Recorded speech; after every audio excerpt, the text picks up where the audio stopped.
चलो इधर ध्यान देंगे बच्चों, है ना। अब आज का मसला क्या है सर? आज का मसला है सर ऑर्गेनाइजिंग, है ना। क्या है? ऑर्गेनाइजिंग। तो ऑर्गेनाइजिंग की बात करते हैं। सबसे पहले ऑर्गेनाइजिंग जो होता है उसका आसानी से हिंदी का मतलब समझो, चीजों को इकट्ठा करना या चीजों को संगठित करना, ऑर्गेनाइज करना, है ना।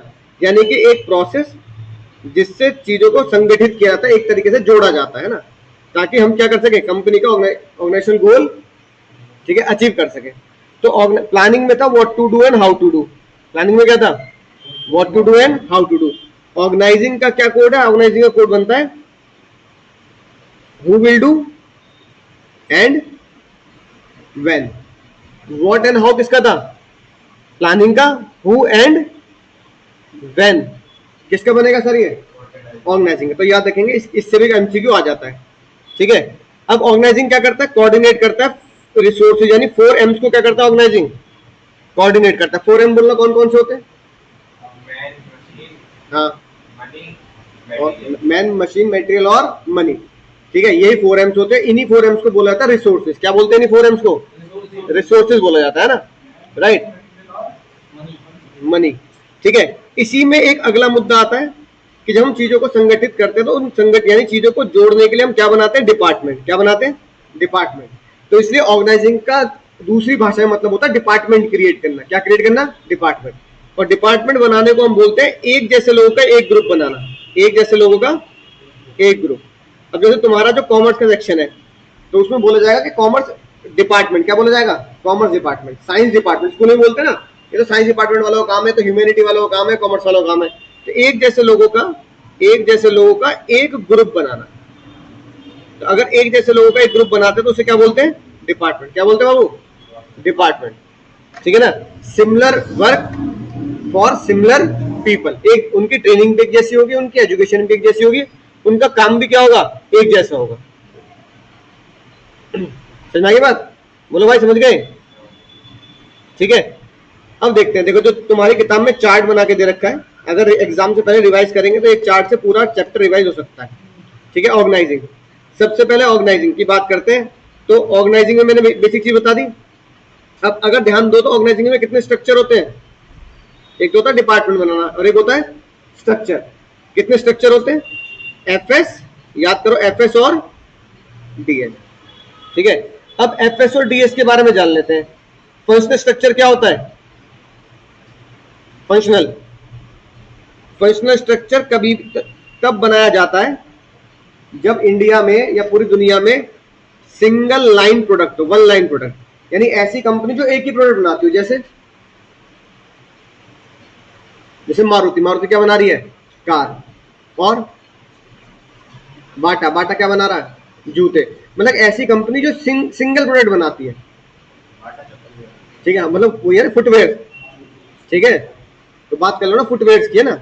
तो चलो बाटा क्या बना रहा है? फुटवेयर, चप्पल भी आ गई उसमें, जूते भी आ गए, बात है ना। उसके अलावा कोई और लाइन का प्रोडक्ट नहीं बनाता। हम एक में उसको जज कर सकते हैं, हाँ ये एक तरह की चीज है।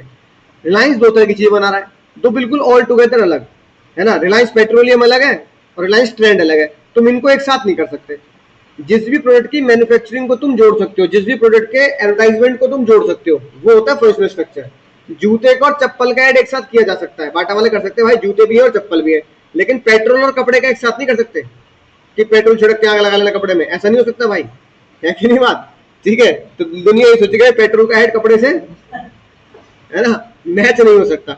अगर किसी भी एड, दो प्रोडक्ट के एड को आप एक साथ मर्ज नहीं कर सकते, दो प्रोडक्ट की प्रोडक्शन को एक साथ मर्ज नहीं कर सकते, दो प्रोडक्ट की लेबर को एक साथ मर्ज नहीं कर सकते, तो वो होता है डिविजनल स्ट्रक्चर। क्या होता है? बोलो। और डिविजनल स्ट्रक्चर तभी काम आता है जब कितनी प्रोडक्ट लाइन हो? More than one product line. याद रखिए बात, more than one product line. अब बात करते हैं सर एफएस और डीएस में हमें किस तरह के चीट कोड देखने के लिए मिलेंगे, है ना। एफएस में आएगा स्पेशलाइजेशन। क्या आएगा बाबू?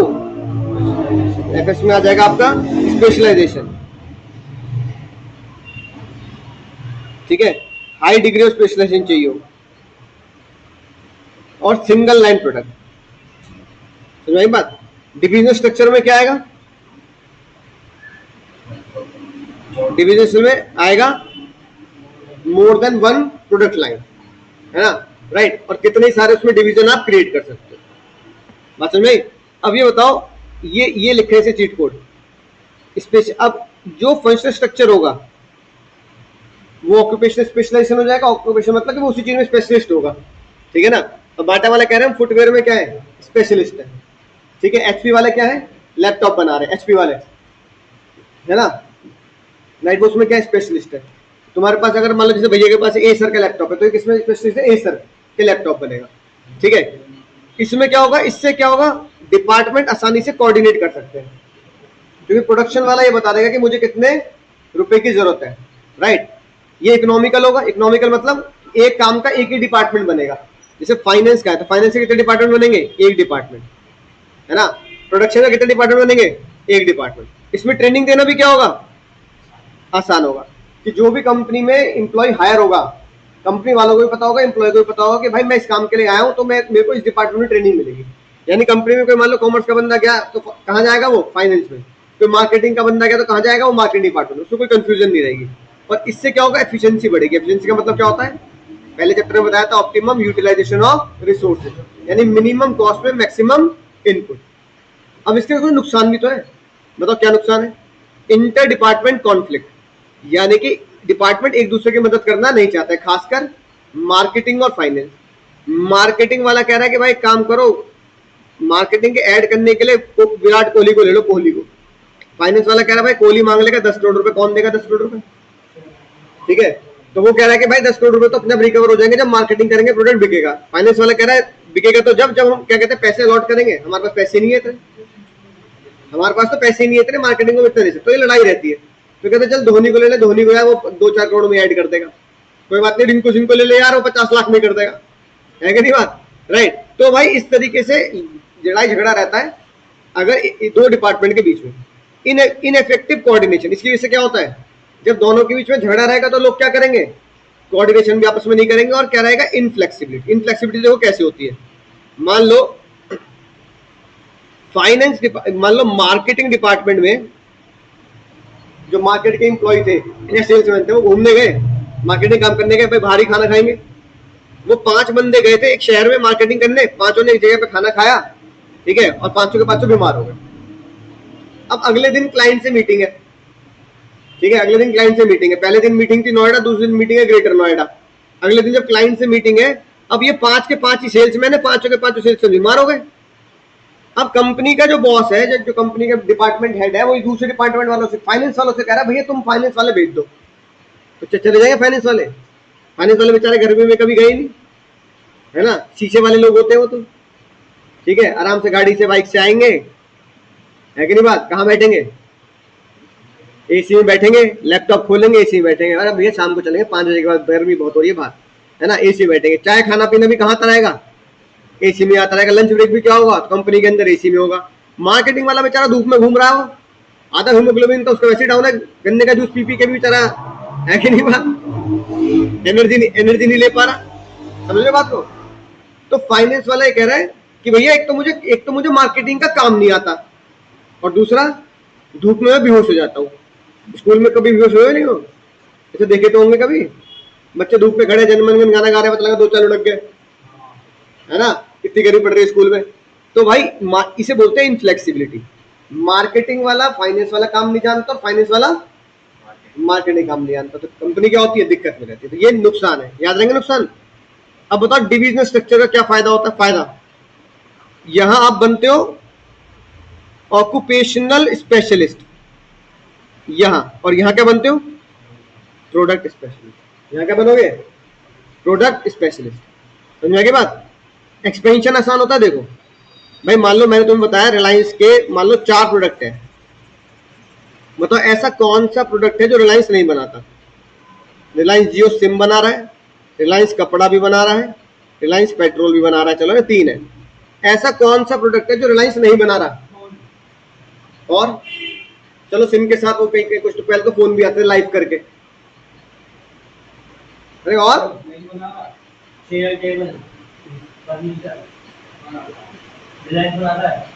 और अरे जो दुनिया कहते हैं हाँ ये तो बनाते नहीं, कार यार, कार थोड़ी बनाता रिलायंस, है ना।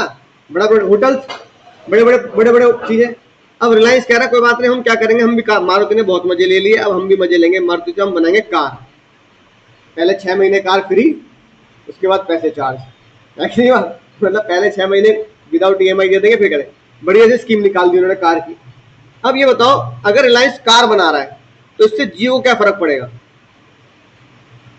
बोलो, कोई फर्क पड़ेगा? नहीं। इससे कपड़ा वालों को क्या फर्क पड़ेगा?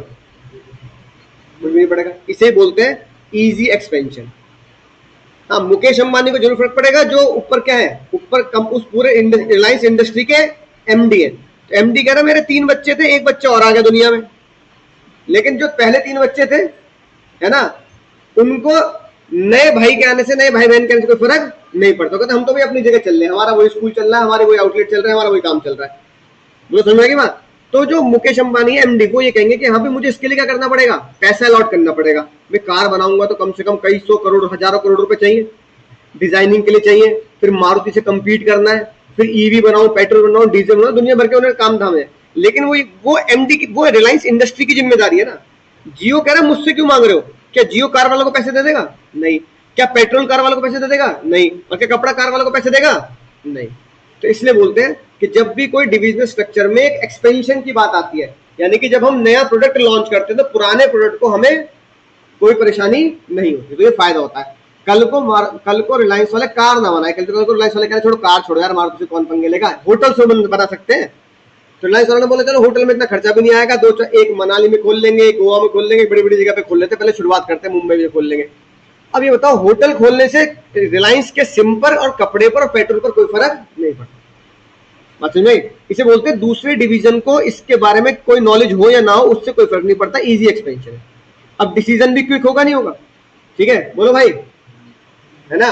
अब मान लो क्या कहते हैं, उन्होंने पैसे बढ़ाए सिम के, जियो के, ठीक है, इसमें पेट्रोल से कोई पूछताछ करनी होगी? भैया तुम बता दो, तुम पैसे बढ़ाए नहीं बढ़ाए? क्या कपड़े से कोई पूछताछ करनी है? नहीं। इसे क्या बोलते हैं? Easy decision. अकाउंटेबिलिटी का मतलब क्या होता है, जो चैप्टर में पढ़ेंगे भी, अकाउंटेबिलिटी का मतलब क्या होता है? जवाब कौन देगा? प्रॉफिट एंड लॉस का जवाब कौन देगा? बोलो भाई, कौन देगा? बोलो, कौन सा मैनेजर, है ना। अगर जियो को लॉस हो रहा है, जियो को लॉस हो रहा है, तो कह रहे हैं यार पैसे बढ़ा बढ़ा के हमने 700-800 रुपए कर दिए, जियो को फिर भी लॉस हो रहा है, तो जियो को जो लॉस हो रहा है उसका जवाब कौन देगा? रिलायंस जियो का हेड देगा ना। तुम उसका जवाब कपड़े से थोड़ी पूछोगे, रिलायंस ट्रेंड वाले जवाब देंगे। रिलायंस ट्रेंड वाला कह रहा मैं क्यों जवाब दूंगा भाई, कपड़े नहीं बिक रहे रिलायंस ट्रेंड के, है ना, और कपड़ों में लॉस आ रहा है, तो रिलायंस ट्रेंड वाला कह रहा है जियो वाले की गलती है। अबे जियो वाले की इसमें क्या गलती है कि भाई? बोलो, समझ में आई ना बात? तो इसको बोलते हैं क्या? अकाउंटेबिलिटी। अकाउंटेबिलिटी उस जवाबदेही उसकी होती है जिसका वो डिपार्टमेंट होता है, ठीक है। और स्किल की क्या डेवलप होगी? वही स्किल डेवलप होगी जिस डिपार्टमेंट में आप लोगों को भर्ती करोगे। अगर किसी को जियो में भर्ती किया गया है तो उसका कपड़े का इंटरव्यू थोड़ी लोगे, और किसी को अगर कपड़े का इंटरव्यू, कपड़े रिलायंस ट्रेंड में भर्ती किया गया है ना, तो वो दर्जी होगा, डिजाइनर होगा, ठीक है, कपड़े की पैकिंग करने वाला होगा, वो सिम की नॉलेज नहीं रखता होगा। तो इसे बोलते हैं डेवलपमेंट ऑफ स्किल। आप उसी फील्ड में क्या हो जाओगे? स्किल डेवलप करोगे। अच्छा, फायदे समझ में आ गए? नुकसान भी तो है बाबू। क्या? कॉन्फ्लिक्ट। कॉन्फ्लिक्ट कैसा होता है? कॉन्फ्लिक्ट इसमें थोड़ा कम होता है एज कम्पेयर टू अदर। इसमें से कम कैसे होता है? पिताजी से बच्चे पिताजी से लड़ते हैं, उसके बर्थडे पे तो ये दिला दिया था, मेरे बर्थडे पे ये नहीं दिया, उसकी पॉकेट में तो इतनी कर दी, मेरी पॉकेट में इतनी कर दी। तो बच्चे पिताजी से लड़ते थे। जियो वाला कह रहे हैं तुम क्या कहते हैं, पेट्रोल वालों को या कपड़े वालों को ज्यादा फंड देते हो, है कि नहीं बात? 1000 करोड़ रुपए का फंड देते तुमने किसको, है ना, कपड़े को, और हमें दे रहे हो तुम 700 करोड़ का फंड। तो जियो कह रहा है MD से, रिलायंस इंडस्ट्रीज से, कि ये भेदभाव क्यों किया है। इससे क्या इंक्रीज होता है? कंफ्लिक्ट। इससे मतभेद इंक्रीज होता है कि भैया पिताजी एक बच्चे को ज्यादा फेवर कर रहे हैं, दूसरे बच्चे को कम फेवर कर रहे हैं, तो ये कंफ्लिक्ट हो सकता है बस। इससे ज्यादा ये कंफ्लिक्ट नहीं हो सकता कि वो मेरी नहीं सुन रहे, मैं उनकी नहीं सुन रहा। तो जियो वाला कह रहा है कि भाई कपड़े वाला हमारी क्यों सुनेगा, और कपड़े वाला कह रहा है भाई मैं क्या कहते हैं, कपड़े की क्यों सुनूंगा, जियो की क्यों सुनूंगा। बस वो दोनों ये कंफ्लिक्ट कर सकते हैं कि जो हमारे कंपनी, जो पूरी इंडस्ट्री का मालिक है, वो फंडिंग किसे और किसे फेवर कर रहा है ना। बस उन्हें समझाना पड़ता है, यार पता है आजकल कपड़े की सेल कम हो रही है, तो हम इसलिए कपड़े की तरफ ज्यादा फोकस कर रहे हैं। सिम तो पहुंच गया है ना, पेट्रोल को तो कोई दिक्कत ही नहीं है भाई, पेट्रोल को तो आउटलेट खोलने हैं, ये कॉन्फ्लिक्ट होगा। कॉस्ट इंक्रीज होगी नहीं, हालांकि देखो इसमें लिखा है कॉस्ट इंक्रीज, पर इसमें कोई कॉस्ट इंक्रीज वाली बात होती नहीं है। अब कुछ लोग ये कहते हैं भाई एक है जियो, एक है रिलायंस ट्रेंड, इसका भी फाइनेंस डिपार्टमेंट होगा, इसका भी प्रोडक्शन डिपार्टमेंट होगा, इसका भी सेल्स डिपार्टमेंट होगा, कपड़े का भी फाइनेंस डिपार्टमेंट होगा, कपड़े का भी प्रोडक्शन डिपार्टमेंट होगा, और कपड़े का भी सेल्स डिपार्टमेंट होगा। तो लोगों का ये कहना है कि फाइनेंस डिपार्टमेंट 1, फाइनेंस डिपार्टमेंट 2। अब एक पेट्रोल, रिलायंस ने पेट्रोल डिवीजन खोल दिया, पेट्रोल का भी फाइनेंस होगा, पेट्रोल का भी, है ना, बोलो, प्रोडक्शन होगा और पेट्रोल का भी सेल्स होगा। अब पेट्रोल का फाइनेंस होगा तो कितने फाइनेंस डिपार्टमेंट हो गए? 3। बोलो, 3 फाइनेंस डिपार्टमेंट होगा। तो सीए, इसका सीए अलग बैठा है, इसका चार्टर्ड अकाउंटेंट, इसका सी अलग बैठा है, इसका फाइनेंस डिपार्टमेंट में सी अलग बैठा है।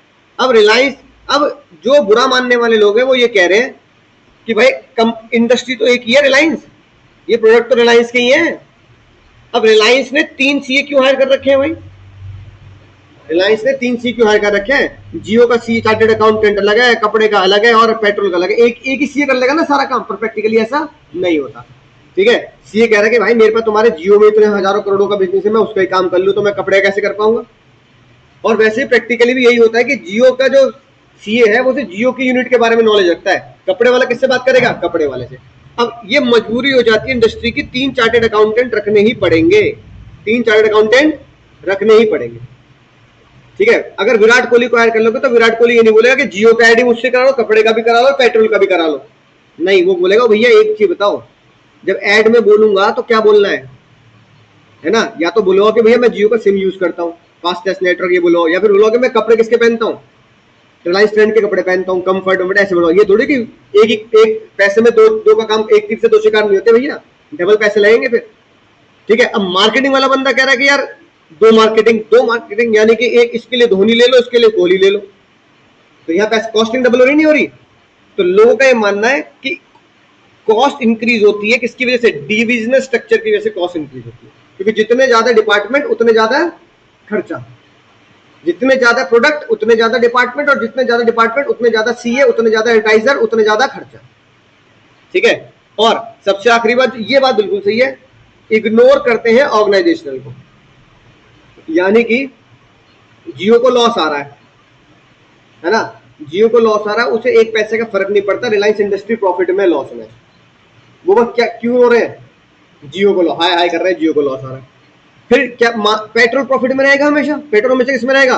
प्रॉफिट में। उसमें तो कोई डिस्काउंट नहीं होता, कोई बार्गेनिंग नहीं होती, पेट्रोल तो मोनोपोली है ना, डलवा डलवा नहीं डलवा मत डलवा, है कि नहीं बात? तो उसमें तो कोई बार्गेनिंग है नहीं। अब पेट्रोल हमेशा प्रॉफिट में, पेट्रोल कह रहा मुझे 1 पैसे का फर्क नहीं पड़ता रिलायंस इंडस्ट्री को प्रॉफिट हो रहा लॉस हो रहा है, मैं तो प्रॉफिट दे रहा हूँ ना, मैं तो पिताजी को पैसा कमा के दे रहा हूँ। बट दूसरा भाई जियो कमा के दे रहा नहीं दे रहा, उसकी जिम्मेदारी होगी। तीसरा भाई कपड़ा कमा के दे रहा नहीं दे रहा, मुझे क्या फर्क पड़ता है?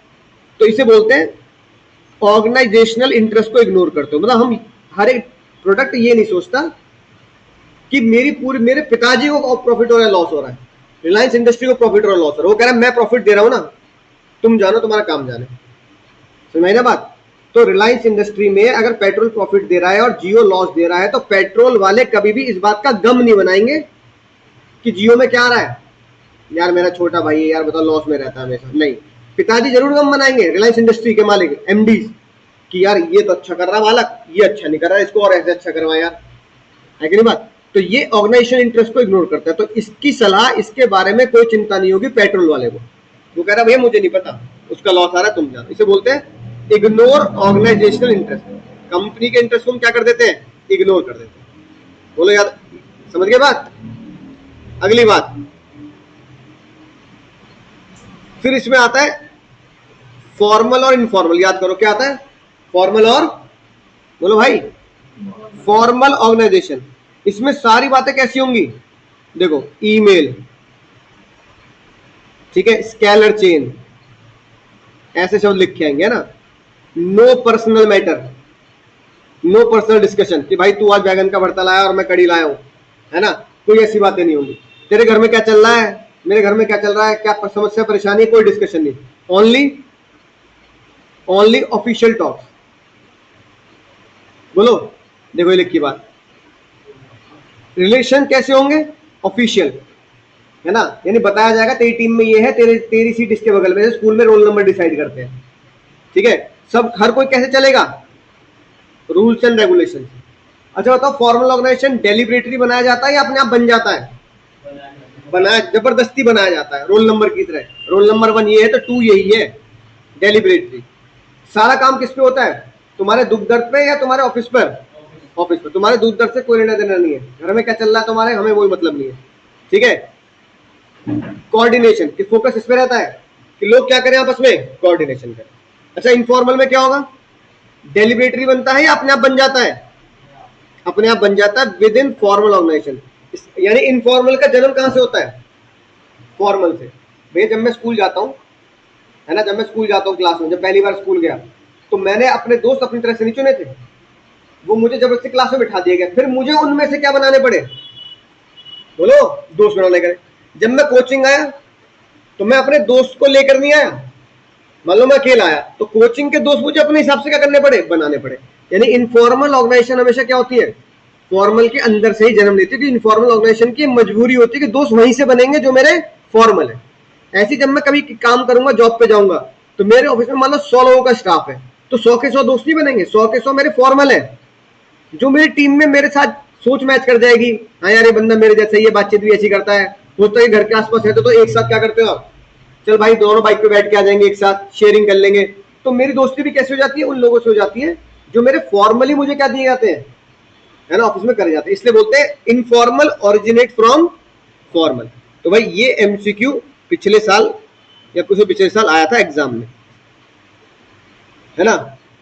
क्या डायरेक्शन स्केलर चेन फॉलो होती है? नो स्केलर चेन, कोई किसी से मिल सकता है।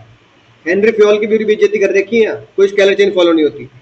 अब क्या ऑफिस के नॉर्म्स होते हैं, ग्रुप के नॉर्म्स होते हैं? व्हाट्सएप ग्रुप के नॉर्म्स होते हैं। ऑफिस की कोई रूल्स एंड रेगुलेशन नहीं होते, पर्सनल व्हाट्सएप ग्रुप होता है कि नहीं बात, वहां चुगली चल रही होती है एक दूसरे की, अब वो तो पागल है, ऐसे कर रहा था, ऐसे कर रहा था। तीसरी बात, ठीक है, स्पॉन्टेनियस होता है। स्पॉन्टेनियस मतलब कि जिससे भी तुम बात करोगे ना, वो तुम्हारी बात का रैंडम क्या देगा, एट रैंडम वहीं के वहीं जवाब देगा। फॉर्मल में क्या होगा, 1 या 2 दिन लग सकते हैं, फॉर्मल में क्या करना पड़ेगा, ईमेल। तो इनफॉर्मल में तो मैं पूछूंगा ना, है ना, यार ये काम कैसे होता है, तो रैंडम जवाब हो जाता है। और आखिर में क्या आता है, इससे क्रिएट होती है सोशल नेटवर्किंग। यानी ये क्या होता है, ये जरूरी होता है ना। अब कोई बताओ, क्या कोई भी ऑर्गेनाइजेशन फॉर्मल से चलेगी या इनफॉर्मल से चलेगी, या दोनों से? गलत जवाब, दोनों से चलेगी। अगर इनफॉर्मल ऑर्गेनाइजेशन नहीं होगा ना तो क्या होगा,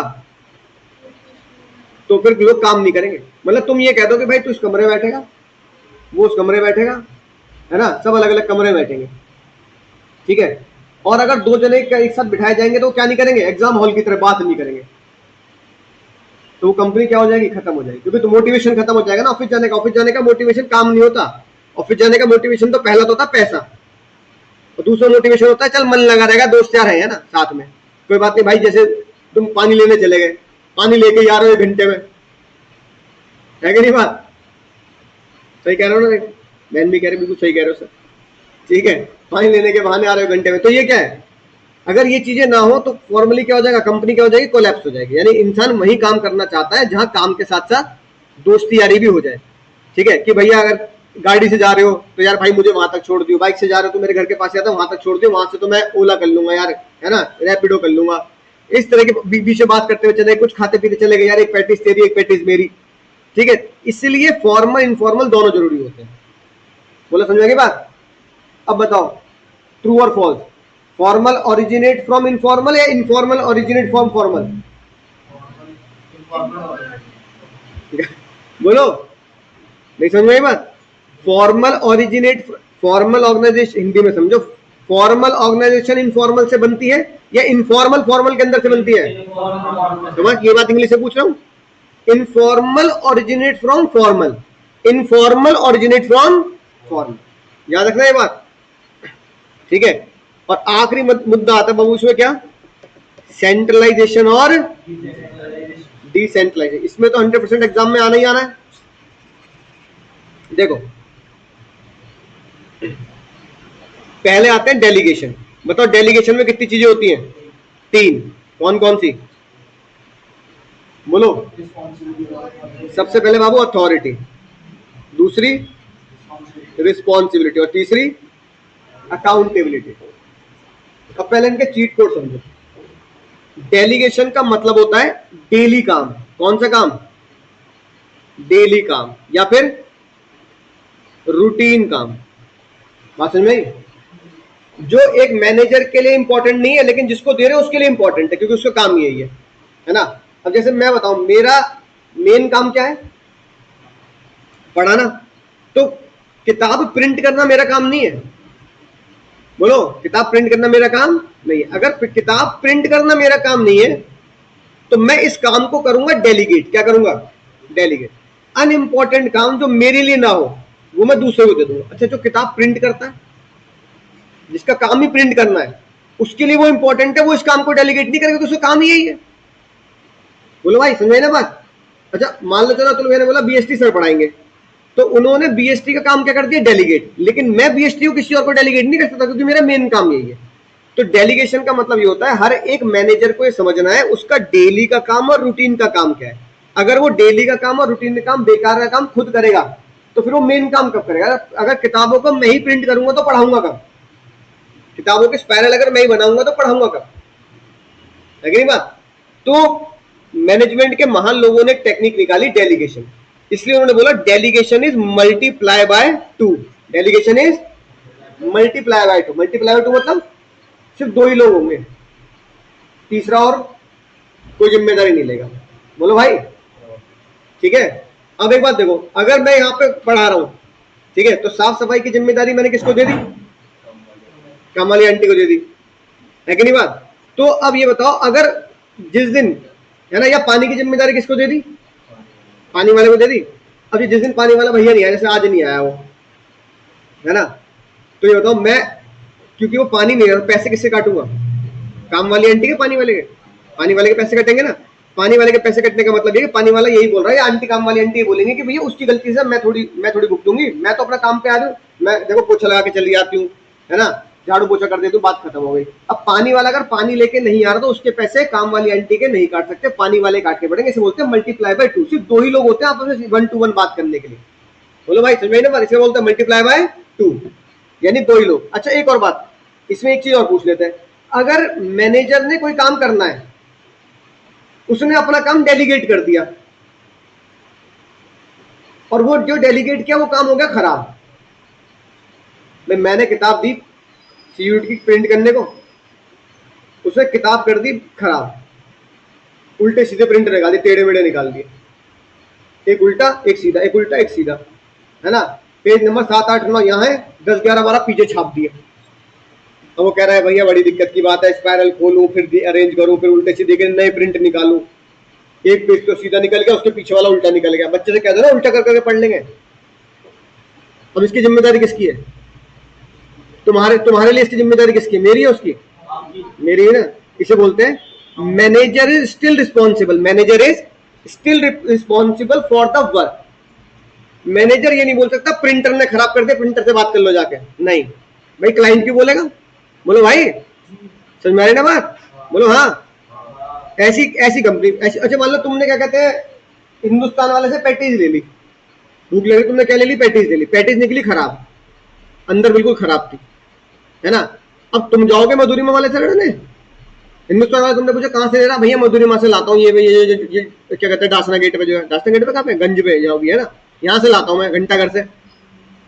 तो अब तुम जाओगे लड़ने, हो जाएगा। तुम क्या बोलोगे? भाई एक तो खराब होगा, अगर मुझे कुछ हो गया ना तो हॉस्पिटल में ब्लूटूथ से लूंगा मैं, आधी पेटी खाली, मैंने अंदर कीड़े निकल रहे हैं, पैसे लौटा मेरे, तो कौन? वही तो लौटाएगा। इसलिए बोलते हैं जो काम कर रहा है manager, manager is still responsible for the ग्राहक, है ना। Even manager delegate the work. तो ये एग्जाम में आ जाता है, ठीक है। अगर कोई काम डेलीगेट किया गया है और डेलीगेट करने वाले बंदे को कोई काम दिया, अगर भैया बॉस ने कोई काम किसको दिया? इंप्लॉय को दिया, और इंप्लॉय ने वो काम गलत कर दिया, क्वेश्चन बनेगा who is responsible, boss, employ, both या नन? तो आप कौन बोलोगे? बॉस रिस्पॉन्सिबल रहेगा, ठीक है, बॉस रिस्पॉन्सिबल रहेगा। अब देखो, इंप्लॉय बॉस के प्रति रिस्पॉन्सिबल और बॉस ग्राहक के प्रति रिस्पॉन्सिबल, ठीक है। अगली बात, अगला सवाल, अगर किसी को काम डेलीगेट कर दिया, क्या वो डेलीगेट किया हुआ काम टेकन बैक, वापस लिया जा सकता है? बोलो बोलो हाँ, और क्या? भाई मैंने प्रिंट कराई किताब, उसने बेकार करी, अब मान लो मुझे और दूसरे बच्चों के लिए किताब प्रिंट करानी है, सीए वाले बच्चों के लिए किताब प्रिंट करानी है, तो मैं उसे दूंगा क्या? मैं कहूंगा भाई तेरे से काम खत्म आज के बाद, तेरे तो पैसा बनता है ले ले, है ना, तेरे से काम खत्म आज के बाद, आज के बाद फोन मत करो भैया तुम्हारी किताबें प्रिंट करनी है, बताओ कब लाओगे। समझ में? तो डेलीगेशन में रिस्पॉन्सिबिलिटी क्या ली जा सकती है? वापस ली जा सकती है। बोलो, ये लिखी बात। डेलीगेशन से फायदा क्या होगा? मैनेजमेंट अच्छा होगा, क्योंकि अब मैं किस पे फोकस करूंगा? मेन काम पे। एम्प्लॉय का डेवलपमेंट होगा, जिसको काम डेलीगेट कर रखा है वो उसमें क्या हो जाएगा? स्पेशलिस्ट। ठीक है, मोटिवेशन रहेगा एम्प्लॉय को, है ना, कि यार मैंने आज भाई सर का काम कर दिया, कल मुझे इससे बढ़िया काम मिलेगा। भाई पहले भाई सेल्स मैनेजर पहले क्या था? सेल्समैन था। धीरे धीरे एक्सपीरियंस करके वो क्या बन गया? Sales manager. ग्रोथ होगी नहीं होगी उसकी, है ना? आज वो ये काम कर रहा है, अगली बार वो इससे बड़ा काम करेगा। हायरार्की सेट हो जाएगी। हायरार्की मतलब स्केलर चेन, और कोऑर्डिनेशन बेटर रहेगा, क्योंकि मुझे पता है बॉस का काम अगर एक एम्प्लॉय को दिया गया तो वो अकेला एम्प्लॉय जिम्मेदार रहेगा, दूसरा एम्प्लॉय जिम्मेदार नहीं होगा। इसके विपरीत क्या बनता है? बोलो भाई, डिसेंट्रलाइजेशन। बताओ डिसेंट्रलाइजेशन का मतलब क्या होता है? पूरी सारी बात इसे बोलते हैं एक सबसे खतरनाक code, selective dispersal of authority. Selective dispersal of authority को सेलेक्टिव लोगों में डिस्पर्स कर देना। ठीक है, कुछ लोगों में क्या कर देना? बांट देना कि आज के बाद यही काम तुम्हें देखना। उसे बोलते हैं क्या? डिसेंट्रलाइजेशन। जैसे किसी एक व्यक्ति को ब्रांच का मैनेजर बना लेना, तो सारी जिम्मेदारी किसकी होगी? ब्रांच मैनेजर की। बोलो, जैसे भैया सर चले गए, सर ने मुझे क्या कर दिया? लैपटॉप आप ले जाना घर, तो ये क्या बनेगा? डिसेंट्रलाइजेशन। बोलो क्या बनेगा? ठीक है, तो एम्प्लॉय खुद से काम करेगा, अपने डिसीजन खुद लेने। जो एम्प्लॉय आज बड़ी जिम्मेदारी ले रहा है, कल को वो और बड़ी जिम्मेदारी के लिए क्या होगा? तैयार होगा, क्योंकि डिसीजन लेना है, टॉप मैनेजमेंट रिलीफ हो जाएगा और बेटर कोऑर्डिनेशन होगा। जैसे अभी बताओ, रिलायंस के स्टोर है यहाँ पे आरडीसी में, इसे क्या बोलेंगे? Delegation, decentralisation? हाँ, डेलीगेशन मत लिखा ना, ये डिसेंट्रलाइजेशन है, क्योंकि स्टोर को खोलने से लेकर बंद करने से लेकर सारी जिम्मेदारी किसको दे दी? जो यहाँ का मैनेजर है। अब उस मैनेजर को ये डिसीजन लेना है कि गर्मियों में कितने बजे तक स्टोर खोलना है ना, और फेस्टिवल सीजन में कितना डिस्काउंट लेना है। तो क्या ये बात वो मुंबई फोन करेगा? नहीं। वो इसे बोलते हैं टॉप लेवल को ये सब बातों से कोई मतलब नहीं है। तुम क्या करना? अपने डिसीजन क्या ले सकते हो? खुद ले सकते हो। इसे बोलते हैं डिसेंट्रलाइजेशन। सेंट्रलाइजेशन का मतलब क्या होता है? 100% पावर अपने पास। डिसेंट्रलाइजेशन का मतलब क्या होता है? 100% पावर किसको देना? कोई ऑर्गेनाइजेशन कैसी अच्छी होती है? Centralise, decentralise, balance. एमसीक्यू सुनो तो एग्जाम में कैसा आता है। एमसीक्यू ऐसा आएगा, एक बॉस है, एक एम्प्लॉई है, शॉर्ट में बता रहा हूं, है ना, नाम लिखा होगा एग्जाम में, है ना, रोहित मोहन ऐसे लिखा होगा। 10% डिस्काउंट, उसमें सुन लो इधर, 10% discount is given by the employ, but above 10% discount is only authorised by the boss. Which concept it is? गलत जवाब, गलत जवाब, गलत जवाब। Centralise and decentralise both. भाई तुम ये लफड़ा करके आओगे एग्जाम में। डिसेंट्रलाइजेशन किसको है? एम्प्लॉय को, कि 10% डिस्काउंट तू देगा, 10% से ऊपर क्या हो गया? सेंट्रलाइज, 10% से ऊपर जो होगा वो बॉस लेगा। तो 10% is decentralise, above 10% is centralise. ये एमसीक्यू आएगा एग्जाम में, ठीक है। और ऑर्गेनाइजेशन के स्टेप बता दो, आखिरी टॉपिक, फिर एमसीक्यू देखते हैं। कुछ मैं करूंगा, कुछ तुम कर लाना घर से ना। नहीं भाई नहीं, कम से कम 25 करने दो यार, बहुत टाइम हो जाता है। इधर ध्यान दो, 1 मिनट रुक जाओ बस, थोड़े से करने दो, फिर मजा नहीं आता। सुनो, आज से बहुत साल पहले पिक्चर आई थी क्या? दिलवाले दुल्हनिया, ठीक है। अब नई पिक्चर आने वाली शाहरुख खान की, दिलवाले दुल्हनिया लेने जाएंगे, दिलवाले दुल्हनिया दे रहे हैं, वापस दे रहे हैं। कह रहे हैं भैया बहुत खोपड़ी खराब हो गई हमारी, अब है नहीं, बात वापस ले लो। तो DDLJ नहीं, DDR हो गया। क्या हो गया? DDDR। दिलवाले के डी से डिवीजन ऑफ वर्क, स्टेप है ये, स्टेप को सफल मत कर देना। दिलवाले दुल्हनिया, दुल्हनिया के डी से डिपार्टमेंट, दिलवाले दुल्हनिया ले जाएंगे नहीं, दिलवाले दुल्हनिया दे रहे हैं, अगले डी से ड्यूटीज असाइन करना, और रहे के आर से रिपोर्टिंग रिलेशन। समझ गए? तो सबसे पहला स्टेप होता है ऑर्गेनाइजिंग का, काम को बांटो। और काम को बांटने की बात हमें हेनरी फ्योल ने बताई थी। अगर आपको स्पेशलिस्ट होना तो क्या करना पड़ेगा, काम को बांटना पड़ेगा डिवीजनों पर। जब मैं काम को बांटूंगा तो ऑर्गेनाइजिंग में चैप्टर होता है बांटू कैसे, तो ऑर्गेनाइजिंग में बताया डिपार्टमेंट बना के बांट। फाइनेंस वालों का काम फाइनेंस को दे दियो, प्रोडक्शन वालों का काम प्रोडक्शन दे दो, काम बांट दिया। ठीक है भाई, पार्टनर ध्यान दो। फिर काम को बांट के करना क्या है, उन्हें बैठा के खिलाना थोड़ी है, एसी तो मान लिया लगा दिया, बैठो आराम से एंजॉय करो, नहीं। काम को बांटने के बाद क्या करो, उनको ड्यूटी सौंप दो। ड्यूटी असाइन का मतलब ड्यूटी, कल तक ये काम हो जाना चाहिए, है ना, परसों इस काम में, है ना, शुरुआत करनी है। ड्यूटी दे दी, तेरी ये ड्यूटी तेरी ड्यूटी है। अब ड्यूटी वो पूरी कर रहा है नहीं कर रहा है कैसे पता लगेगा, ये कैसे पता लगेगा बाबू, रिपोर्टिंग रिलेशन, ये बताना पड़ेगा तुम्हारा बॉस ये है। और रिपोर्टिंग रिलेशन को बोलते हैं यूनिटी ऑफ कमांड। क्या बोलते हैं, यूनिटी ऑफ कमांड। कौन किसका बॉस है, तुझे किसको रिपोर्ट करना है। तो बोलना चीट कोड क्या बना स्टेप्स का, DDDR, दिल वाले दुल्हनिया दे रहे हैं, दिल वाले दुल्हनिया दे रहे हैं ना।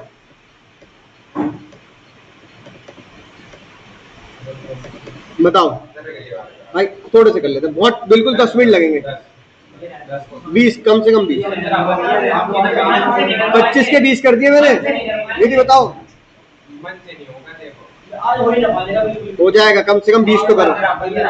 चलो 20 बाकी अगली क्लास में करो तो हो जाएंगे। अरे भाई इतनी देर में तो हो जाएंगे, नहीं 10 में तो मुझे अच्छा नहीं लगेगा यार।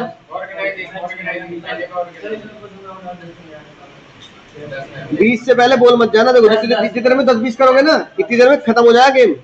पहला आंसर क्या है बाबू, पक्का? दूसरा आंसर सही, दूसरा organisation process where human effort are coordinated और resources are assembled. 4M assemble, इंसान के साथ। देखो 4M में कौन बताते हो तुम मुझे, मैन, मनी, मटेरियल, मशीन। तो भाई मैन, मनी और मटेरियल तो ये हो गया, और मैन अलग लिख दिया, तो मैन को बोल दिया ह्यूमन, और ठीक है रिसोर्सेज का बोल दिया अलग। तो बात तो वही है भाई, बोथ A and B। घुमा के पूछ लिया बस। पार्थ भाई जवाब दे दो। चीट कोड फ्रेमवर्क, फ्रेमवर्क होता है बाबू ऑर्गेनाइजेशनल स्ट्रक्चर, और ऑर्गेनाइजेशनल स्ट्रक्चर क्या आता है, फंक्शनल स्ट्रक्चर और डिविजन। तो ये चीट कोड याद रखना, framework. Framework, hierarchy, authority, responsibility, इसका मतलब होता है स्ट्रक्चर। चौथा, ओ अच्छा ये चीज बता, सॉरी मेरी गलती बता रहा हूँ। स्पैन ऑफ मैनेजमेंट का मतलब होता है ना, लिख लेना ही है ना किताब में, एक मैनेजर, वन मैनेजर अपने अंडर कितने एम्प्लॉइज को संभाल सकता है ना, how many employ he can handle. अब देखो सुनना ध्यान से, ये है मैनेजर, इसके अंदर एम्प्लॉय 1 2 3 4, ये है मैनेजर 2, इसके अंदर 1 2 3 4 5 6 7 8 9 10, ये 10 को संभाल सकता है। ठीक है, तो आप बोलोगे M2 है wide span of management. M2 क्या है, wide span of management. M1 क्या है, M1 क्या है, नैरो, नैरो मतलब छोटा, और इसमें क्या है वाइड। अच्छा अब पूछ लेते हैं कई बार कि narrow narrow narrow span of management कब चाहिए होता है, जब एम्प्लॉय होते हैं नौसिखिए। कैसे होते हैं, नौसिखिए यानी न्यू एम्प्लॉय है। तो मैनेजर कह रहा है भाई तुमने मुझे तो मैनेजर बना दिया, भाई इनको समझाएगा कौन, भाई इनको समझाएगा कौन, इनको समझ में नहीं आती बात, एक बार मैंने 4 बार बताना पड़ता है, तुमने भर्ती तो कर ली है। तो उस मैनेजर को बोलते हैं भाई घबरा मत, तो ऐसा भाई ले, चौथा भी तेरे अंडर से हटाते, 3 को संभाल लेगा, 3 को संभालूंगा। तो वाइड बना नैरो बना, नैरो। वाइड में कौन से एम्प्लॉय होते हैं, एक्सपीरियंस, स्पेशलिस्ट और एक्सपीरियंस। मैनेजर कह रहा है बहुत बढ़िया बात है, एक बार बोलता हूँ कर देते का, मुझे सब आता है, ये तो पहले से ट्रेंड है, 10 क्या 2 और जोड़ते 12 कर लूंगा मैं। तो स्पैन ऑफ मैनेजमेंट क्या होता है, नहीं स्पैन ऑफ मैनेजमेंट का मतलब क्या होता है, अरे स्पैन ऑफ मैनेजमेंट का मतलब क्या होता है, हाँ number of employ a manager can handle. अब आता कितने टाइप के होते हैं, तो उसमें 2 बोलोगे, नैरो और वाइड। अब फोर्थ का आंसर बताओ,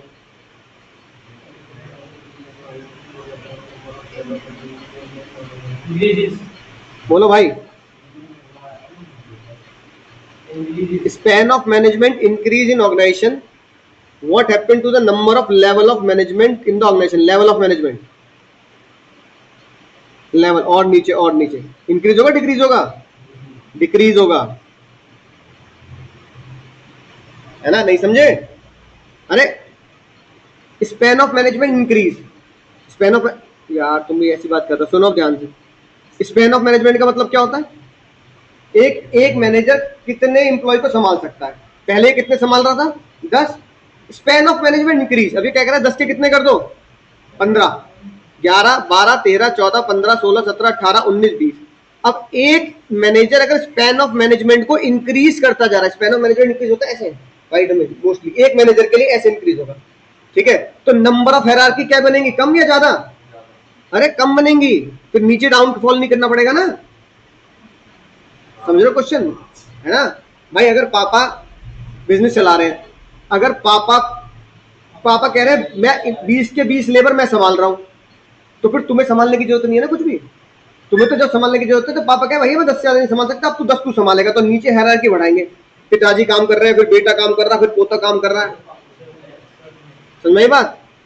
तो भाई क्वेश्चन को समझो क्या कह रहा है। अगर स्पैन ऑफ मैनेजमेंट बढ़ता है तो कितने लेवल बढ़ेंगे घटेंगे? तो आप कहेंगे स्पैन ऑफ मैनेजमेंट बढ़ता है तो लेवल डिक्रीज होते हैं, क्योंकि एक बंदा ज्यादा एम्प्लॉय संभाल लेता है। याद कर लेना चाहे क्वेश्चन नंबर 4 को। 5, ये तो आसान है। Number of subordinate manager can handle span of management, ये समझाया तो टुच्चा लगेगा ये। 6, स्पेशलाइजेशन बाबू, फंक्शनल, सही बात। अब तो आसान से लेंगे, तुम एक बार बस आंसर देते चले जाओ। 7वां, एम्प्लॉय की ट्रेनिंग इजी, फंक्शनल, क्योंकि हमें पता है वो कहां जाएगा और किससे क्या ट्रेनिंग दी जाएगी। 8वां, 9वां,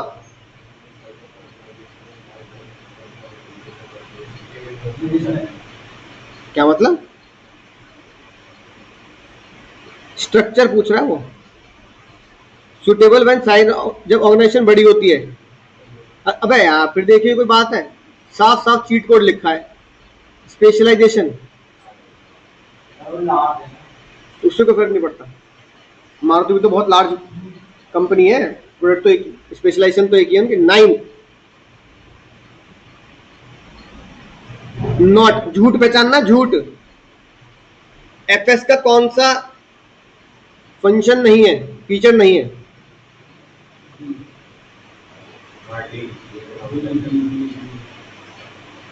अरे नहीं भाई, फंक्शनल स्ट्रक्चर तो इकोनॉमिकल होता है, सस्ता होता है। Margin development, managerial development difficult क्यों होती है? आसान होती है। मैनेजरियल डेवलपमेंट का मतलब होता है ट्रेनिंग, हाँ आसान होती है। नॉट ढूंढना है ये। It is easy to fix responsibility for performance, ये नहीं है ना? सबसे बेस्ट आंसर क्या होगा? सी, झूठ ढूंढना ये नहीं है। 10th बताओ।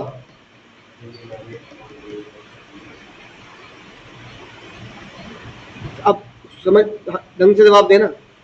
इसमें से कौन सा डिमेरिट नहीं है? ये डिमेरिट है भाई, ये तो डिमेरिट है ना।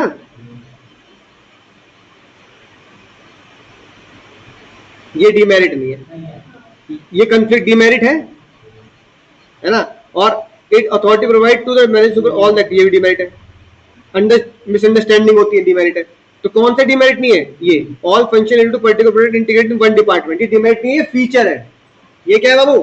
फीचर है। 11वां, भाई क्वेश्चन मैंने बहुत खतरनाक चुन के रखे हैं, निकाल के इसे ढंग से पढ़ लेना इन्हें, कभी लगे यार भैया ये कैसे क्वेश्चन दे रखे हैं। 11वां, बस 20 करेंगे, इससे ज्यादा नहीं, 5 मिनट और लगेंगे, देखना 1:30 भी नहीं बजेंगे।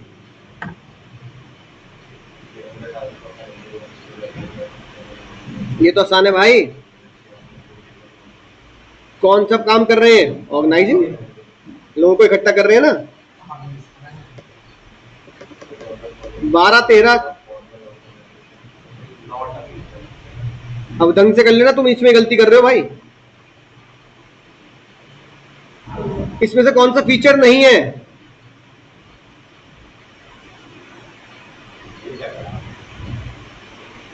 ये फीचर है।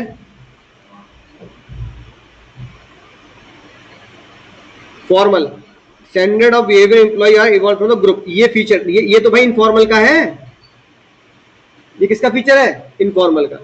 ये फॉर्मल का है, ये फॉर्मल का है। ये वाला आंसर, ये किसका फीचर है? Employ are evolve from group norms. ये किसका फीचर है?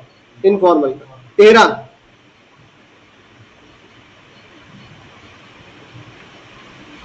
कौन सा मेरिट नहीं है? फॉर्मल का। फॉर्मल का ये मेरिट है दीदी, फॉर्मल का ये मेरिट है। स्केलर चेन भी फॉर्मल का मेरिट है ना? 13वां। और ये भी फास्टर, ये मेरिट नहीं है, ये क्या है? डीमेरिट। और ये जो डीमेरिट है फॉर्मल का, और ये मेरिट किसका है? इनफॉर्मल का। इनफॉर्मल तो तेजी से डालता है, यहाँ तो ईमेल भाई, ईमेल खेलेंगे। ईमेल में आज भेजूंगा, तू कल पढ़ेगा, तू परसों उसका रिप्लाई बनाएगा। समझ रहे हो? 14 आर्थ भाई मोबाइल में लग रहा है यार, जवाब नहीं दे रहा। देखो एग्जाम में आ जाएगा फिर क्या भैया एडमिशन नहीं हो रहा कहीं भी। 12th में भी ये मजे लिए तुमने। सही है, इट इज डेलिबरेट।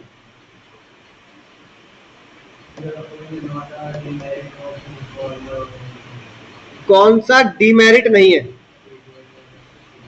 वो इनफॉर्मल का है। बोलो। अफवाह फैलाता है, ये डीमेरिट है ना? बी है, क्योंकि ये तो उसका क्या है? मेरिट है। 4 और हो जाएंगे भाई कसम से, पक्का। बाकी 30 बात लगा ले। बस 1 मिनट, 2 मिनट के बाद कोई आखिरी जल्दी। 16 बताओ जल्दी। अरे स्क्रीन पे दिख रहे हैं, नाटक कर रहे हो। 16 तक मैं 4 करा रहा हूँ, बस 4 पक्का। 4 के बाद एक एक्स्ट्रा नहीं कराऊंगा कसम से। 16 बताओ, 16 बताओ। The authority flow from we go higher up. Authority flows from in managerial hierarchy. मतलब 16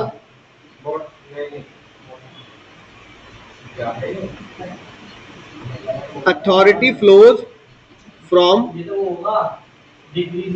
ये फिर इन दी ब्लैंक एक तरीके से। हाँ, decrease. Authority flows from decrease as we go higher up.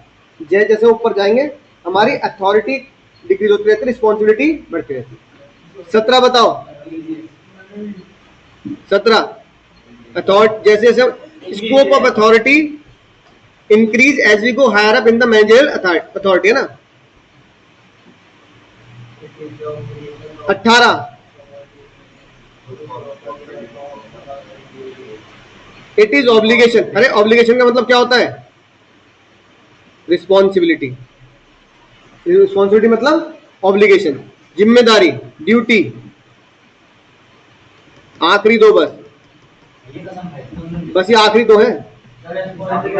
Responsibility upward जाती है, नीचे डाउनवर्ड जाती है। अरे रिस्पॉन्सिबिलिटी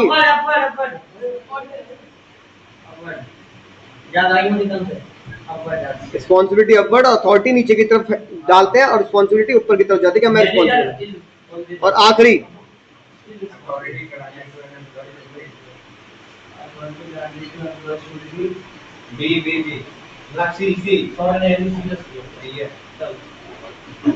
सही सी है ना? Equal responsibility, equal authority. चलो दोस्तों, टाटा बाय बाय। बाकी घर